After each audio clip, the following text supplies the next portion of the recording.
Hello friends, इस chapter में हमने डायमेंशन फॉर्मूला पढ़े। अब इसके बाद जो इसकी तीन मेथड है, पहली मेथड चेक द करेक्टनेस, दूसरी मेथड है रिलेशन अमॉन्ग वेरियस क्वांटिटी और तीसरी मेथड है यूनिट कन्वर्जन। तीनों मेथड आपकी एनसीईआरटी में दी गई है। हम बहुत ही बारीकी से और डिफरेंट एग्जाम्पल से पढ़ेंगे। तो ये हमारी है पहली मेथड। फिर लास्ट में मैं आपको सारी मेथड एक साथ कराऊंगी। पहले हर एक मेथड का एक एक बार पढ़ाऊंगी, फिर लास्ट में सारी एक साथ पढ़ाऊंगी। तो पहली मेथड है check the correctness of equation. इसमें हमको दिया है पहले half mv² is equal to mgh। ये आपका एनसीईआरटी का एग्जाम्पल 1.3 है। पुरानी बुक होगी तो कुछ और नंबर होगा। अब ये जो 1/2 है, अब हमको क्या करना है, check the correctness of equation. इसका मतलब क्या है कि इज इक्वल टू दिया है, इस तरफ का इक्वेशन और इस तरफ का इक्वेशन दोनों सेम मिलने चाहिए। हमको वेरियस क्वांटिटी दी हुई है। मैंने आपको अगले वीडियो में सिखाया है कि डायमेंशन फॉर्मूला कैसे बनता है। तो उससे यहाँ पे एक इक्वेशन बनाना है और यहाँ पे, और देखना है कि दोनों बैलेंस में है, सेम है या नहीं है। अगर दोनों सेम नहीं है मतलब ये वाला इक्वेशन रॉन्ग है। तो करेक्टनेस चेक करनी है। इसका मतलब आपको आई थॉट अब समझ में आ गया होगा। अब कोई भी प्योर नंबर दिया है, सपोज यहाँ पे 1/2 है, 1 2 है, 1 2 3 4 ऐसे प्योर नंबर्स है, तो ये हमारे डायमेंशन लेस होंगे। तो इन नंबर्स का कोई डायमेंशन नहीं होता, तो इनको हम डायमेंशन फॉर्मूला में नहीं लेंगे। फिर मास है, मास का क्या होता है, m की पावर 1।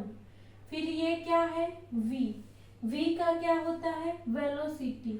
उसका फॉर्मूला क्या होगा, mass is equal to distance upon time. Distance है l, टाइम है t, l1 t -1। तो ये यहाँ लिख देंगे l1 t -1। लेकिन यहाँ देखो v की पावर 2 है, तो यहाँ 2 लिखेंगे। क्लियर। अब इज इक्वल टू, उसके बाद क्या आएगा, mgh। m क्या है, मास, तो m⁻1। उसके बाद g क्या है, g है एक्सेलरेशन ड्यू टू ग्रेविटी।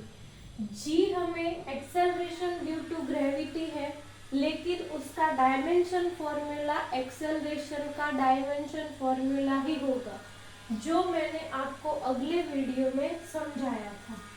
तो एक्सेलरेशन क्या है, a is equal to v/t। Velocity क्या थी, l1 t -1। ये क्या है, t⁻1। ये अगेन ऊपर जाएगा, फॉर्मूला क्या बनेगा, l1 t -2। ये हम यहाँ पुट करेंगे l1 t -2। उसके बाद h क्या है, हाइट। हाइट क्या होती है, लेंथ, तो l1।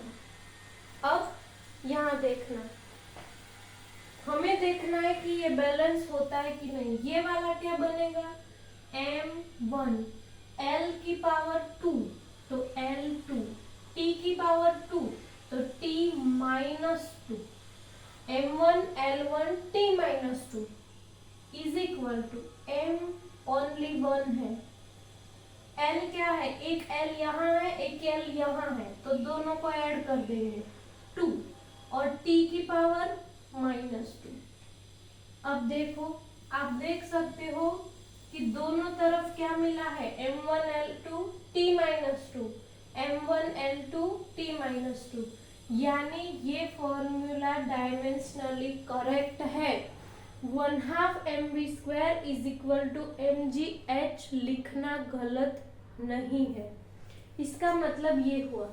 अब आपके एनसीईआरटी में एग्जाम्पल नंबर 1.4 दिया है, उसमें आपको ABCDE इतने एग्जाम्पल दिए हैं और आपको कहा है कि इसमें कौन से फॉर्मूला है जो एनर्जी के नहीं है। एनर्जी का फॉर्मूला क्या है, मैंने अपने वीडियो में बताया था, M1L2T-2। ये वाला जो फॉर्मूला है वो एनर्जी का है। अब ये सारे एनर्जी लिखा है आगे के, पोटेंशियल, काइनेटिक एनर्जी, तो ये काइनेटिक एनर्जी है, सबको इज इक्वल टू करके यहाँ पे बहुत सारे इक्वेशन दिए हैं। तो हमें देखना है कि इनमें से कौन सा करेक्ट है, कौन सा नहीं है। अब पहला इस तरफ के है तो हम पहले लिख देंगे M1L2T-2 is equal to M की क्या है M1, लेकिन यहाँ तो पावर 2 है तो डायरेक्ट 2 लिख देंगे। V क्यूब मतलब L1T-1 उसकी पावर 3, तो क्या मिलेगा M2L3T-3। तो यहाँ तो L2T-2 है और यहाँ हमें मिला M2L3T-3, तो ये वाला क्या है, रॉन्ग है, इनकरेक्ट है। B इस तरफ क्या है M1L2T-2, 1/2 क्या है, डायमेंशन लेस। फिर क्या है M1, उसके बाद V स्क्वायर मतलब L1T-1 उसकी पावर 2, अगेन हमें मिला M1L2T-2। बोलो ये सही है कि नहीं है, हाँ दिस इज करेक्ट। उसके बाद K, again M1L2T-2 is equal to M की पावर 1। A क्या था जो मैंने यहाँ पे निकाला था L1T-2, तो ये क्या है, रॉन्ग है। उसके बाद K, अगेन M1L2T-2, ये हमारा डायमेंशन लेस होगा। यहाँ पे क्या मिला, सेम L1T-2 उसकी पावर 2, तो L2T-2, दिस इज राइट। उसके बाद K, M1L2T-2, 1/2 निकल जाएगा। यहाँ पे हमें MV स्क्वायर है और ये भी, तो सेम मिलेगा M1L2T-2, लेकिन प्लस करके क्या है M1 फिर A L1T-2, तो ये भी क्या होगा, रॉन्ग। इसका मतलब हमारा सिर्फ K is equal to 1/2 MV square and दूसरा क्या मिला, हाँ K is equal to 3/16 MV square. सिर्फ ये दो इक्वेशंस ही हमारे बैलेंस में है और बाकी सारे जो इक्वेशन है वो रॉन्ग है। ये था 1.3, ये था 1.4।